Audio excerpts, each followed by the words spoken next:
back, ladies and gentlemen. You're listening to another edition of DIY Money. DIY Money. Oh, wow. On video. That was aggressive. Yeah, gotta do what you gotta do. Where'd that come from? Well, hey, Are you going to be the hand guy? Of course. We need a hand guy. We just gotta. Like, there's always one. I'll basically be doing a puppet show over here while we're going. Are you secretly Italian and I didn't know this? No, actually not at all. Okay, Zero Italian. If you are listening to the podcast via Spotify, iTunes, or the Believe Network, by the way, that's where we now host our podcast. Shout out to Believe Network, because it's not B-E-L, it's B-L. It's very interesting. Believe. I bet you B-E wasn't available, and they were like, let's just X the E. Why do you need the E? Why do you need the E? So we're also doing video, so you now can check us out on YouTube. Yep. And I would imagine there'll be some shorts that'll be cut up. Social media. Social media's on fire. We're trying it again. I mean, this is third time's a charm. So if you're listening right now, DIY Money Podcast on all your social medias, you can go and listen to there. Same thing for YouTube, DIY Money Podcast. That's right. Ethan is the video guru. He's a rock star. He might be a rock star. So this is third time's a charm. And I told Ethan, and he knows this, like, this is it. So no pressure. Yeah. We'll see what happens. Right. So, this is our third time trying so videos. Ethan's a good guy. If you want Ethan to stay employed with DIY Money, go hit that like button and that subscribe button on YouTube and tell all your friends. And then share. Yeah. And share. Yeah. Absolutely. All right. Let's skip all the nonsense. For sure. Because, whatever, I see you every day, and people heard about you just recently. And let's go to our question. Sound good. All right. We got a question from John today. John, what do you got? DIY! Hey DIY Money team, my name is John and I am currently living in Omaha, Nebraska. I've been a long-time listener and I've listened to every episode that you guys have put out so far. I want to thank you for providing this education and keeping it real fun. My wife and I are both physical therapists, so Quint, we have an extra appreciation for you being married to one as well. My question for you guys is this: how often should I be rebalancing my mid to long-term investment accounts? For some background, my wife and I have been saving $1 a day for our 1-year-old daughter's college fund, as well as adding any monetary gifts from friends and family to the fund. We plan to increase our contributions when we're done paying for daycare. Yikes. We are still looking at a 17-year time horizon and currently have the money going into a portfolio that is 100% stocks within a 529 account. I'm looking forward to hearing your thoughts. Thanks. Okay, John, a lot to discuss here, For sure. But let's start with Omaha, first of all. Omaha, a fantastic city, like a best-kept secret kind of thing. Outside of the World Series, you don't hear about it at all. Yeah, that's the College World Series. Yeah. But, well, yeah, you do, because it's where Warren Buffett lives. Well, there you in go. the same house that he first bought a gazillion years ago. Right. I'm sure it's updated. I'm Yeah, I would positive of imagine. that. The inside's yeah, great. I'm sure of it. Yeah. So, John, I'd be curious if you've ever seen, like, Warren Buffett in the McDonald's drive-thru or anything like that.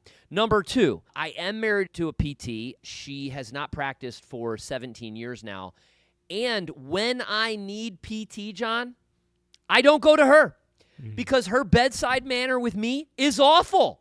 And so, I mean, she's like, suck it up. Like, of course you hurt. You're not stretching. Like, what's your problem? I'm like, oh, my gosh. Yeah, no, that's how my wife is as a PA. She just basically comes in and I'm like, I don't feel good today. She's like, you're a wimp. Suck it up. Yeah. I'm like, okay. Yeah, no diagnosis. Hey, Not like, oh, where you just where treated do you- people all day and Yeah, you come home. you'd want to, like, where do you hurt? And when did it start? And how does it, like, on a pain threshold? No, none of that. And then, because my sons swim, and she's a PT, forever a PT, right? Like, I don't care if you retire and you're never a PT again and the entire PT world changes. John, you'll always be that guy who, like, the people are like, I'm hurt, fix me.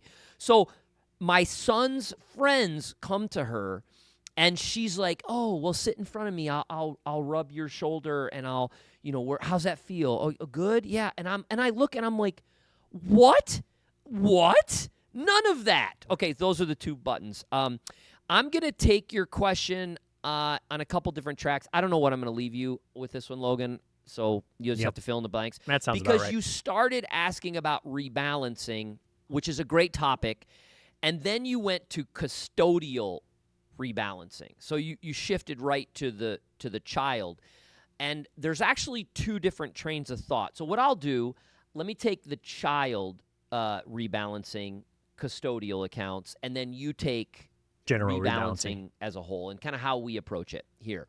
So when you have this, baby or newborn, or not newborn because they're in, maybe daycare, right? Yeah. And you're putting, what they say, $1 a day? $1 a That's day. interesting. I like that.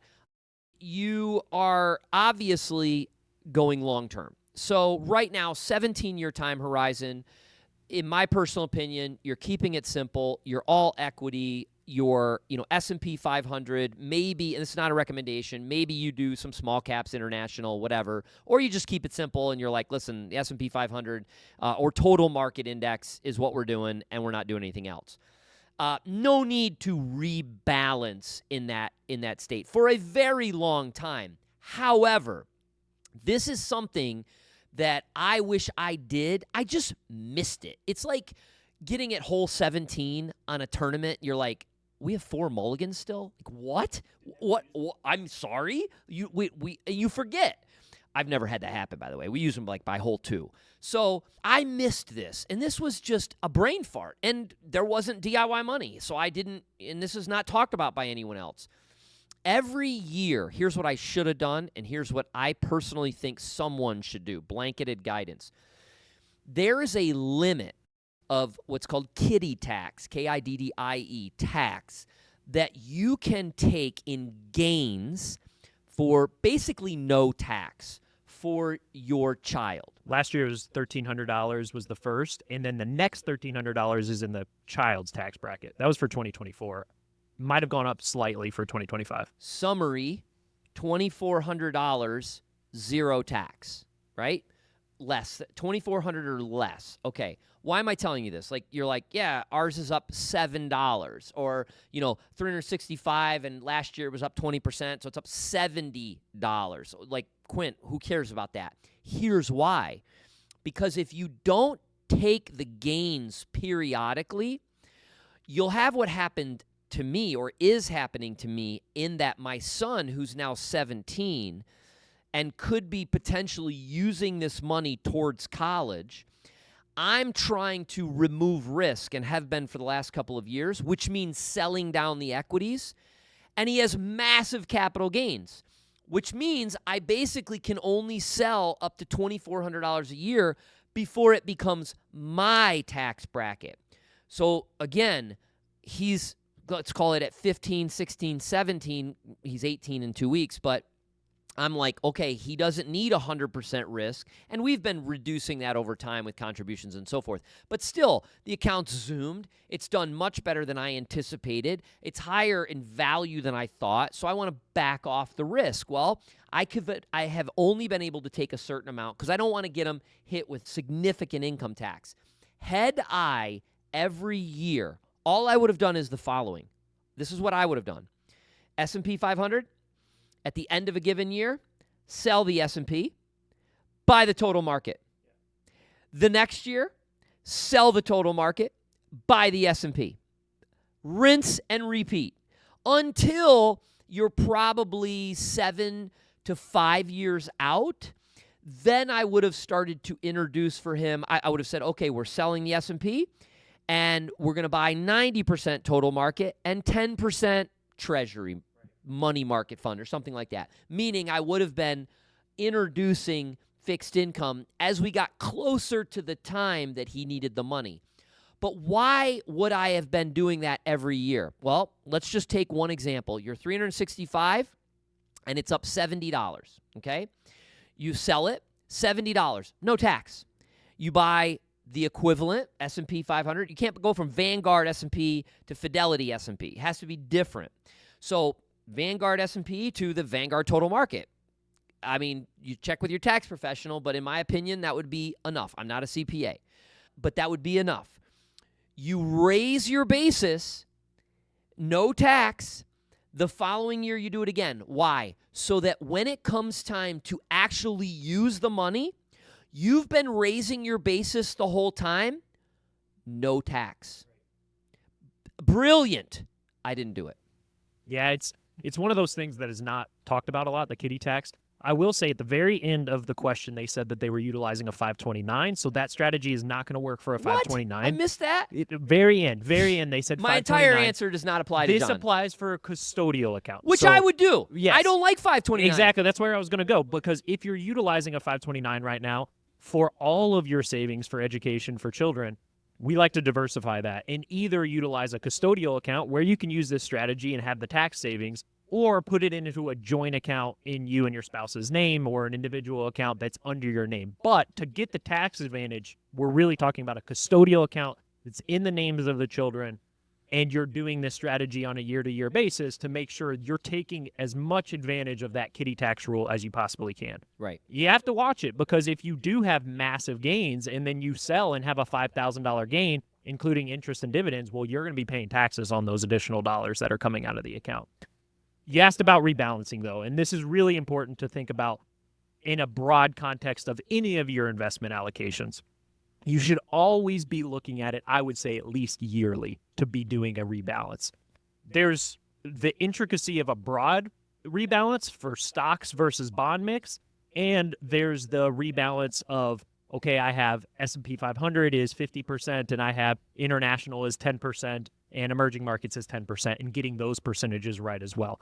I would say at least yearly you want to be doing this and evaluating this. We do this for our clients more than yearly, but at least once a year we're doing a rebalance kind of across the board to make sure people are in line with what their expected allocation is.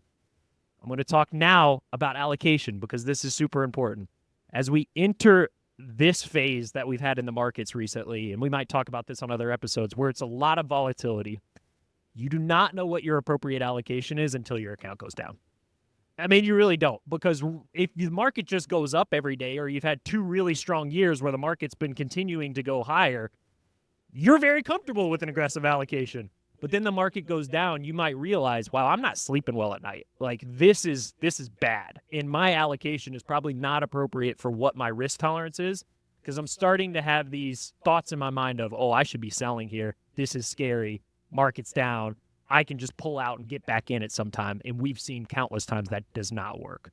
So really understanding what your allocation is, setting that plan, and then sticking to that plan and rebalancing over time is huge. And I would say at least yearly you want to do that.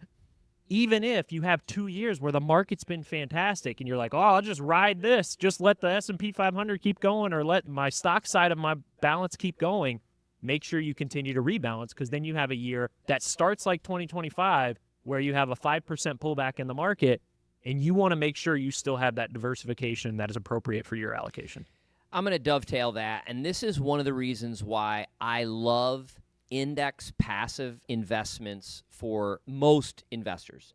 Unless they, love to do fundamental analysis or technical, unless they just, stocks are their jam and they know how to protect themselves. And the reason is as follows. Within an indice, you're always going to experience volatility at times. I mean, on average, since 1980, the S&P 500 has declined 14% per year. So at some point in time, on average, we see drawdowns. But in an indice like the S&P 500, certain stocks that take the index down may not be the same stocks that take the index back up. So, for example, there's 11 sectors in the S&P, obviously 500 companies or thereabouts, believe it or not, sometimes it changes. But ultimately, if the big cap technologies are taking the S&P 500 down right now, maybe energy or healthcare or financials take the index back up in a different environment. Or maybe new companies enter the S&P and take the index up into the future. I like to tell people that in 10 years from now, I'm very confident the S&P 500 will be higher. And what people go, well, how can you even say that? Because if we're mining asteroids, those companies are going to be what's leading the S&P. Yeah, even if they're not in the S&P at all right now, they will be added. They will continue. That's exactly right. So if you are going through volatility and you look at your account and you're like, oh, I'm in the total market, I'm in the S&P, what you're betting on is the broad economic advance of a country or the world. And so you have to be able to sort of ride through the ups and downs, the volatility, and know that over time they will come back and they will improve. The latter, I'll say, is as follows regarding volatility. It's sort of like the first time you fly. You're on a flight, and if you've never flown before and all of a sudden you have turbulence, I mean, you're going to go, what was that? Right. I don't like that. That's not good. now, hundreds and hundreds of flights later, I still don't like turbulence. I don't like market volatility, candidly. But I know that when there's turbulence, it's going to subside. I look at, like a lot of people, I look at the flight attendants. If they're not nervous, I'm not nervous, right? If they start freaking out, I got problems, okay? So, but it takes time to go through that. So while you will learn who you are as far as your allocation, I would also say that if you're a new investor and you're going through volatility for the first time, as long as you're comfortable with your index positions, your allocation as a whole, like, oh, I got S&P, I got total market, relax. Yep. Take a deep breath. It's part of the ride. It's part of the ride, and hopefully over time, you'll become like that seasoned traveler, and you'll be like, volatility, no big deal. And then finally, I'll conclude here, you get to the point where the volatility really picks up, and you, instead of thinking about bailing, you think about buying. There you go. And that's the critical difference in a long-term successful investor. John, we were all over the map, probably because we're on video for the first time. And in my mind, I can't help but think, I'm like, oh, that's a good snippet. Oh, by the way, you used your hands a lot more than I used my hands. Because you set the precedence. Like, you came out strong with your hands. And so I feel like I got to come strong with my hands. I am part Italian. I mean, it's deep in there. There's a deep Italian root there. All right, John, thanks so much for that question. Hopefully you found value in that answer. All John did was send us an audio question to podcast@DIYmoney.org. That's podcast@DIYmoney.org. Because we used it on the show, we'll send him a $25 Amazon gift card. Remember, friends, the secret to wealth is pretty simple. Live on less than you make. Invest the rest, and do so for a very long time. Make it a great one.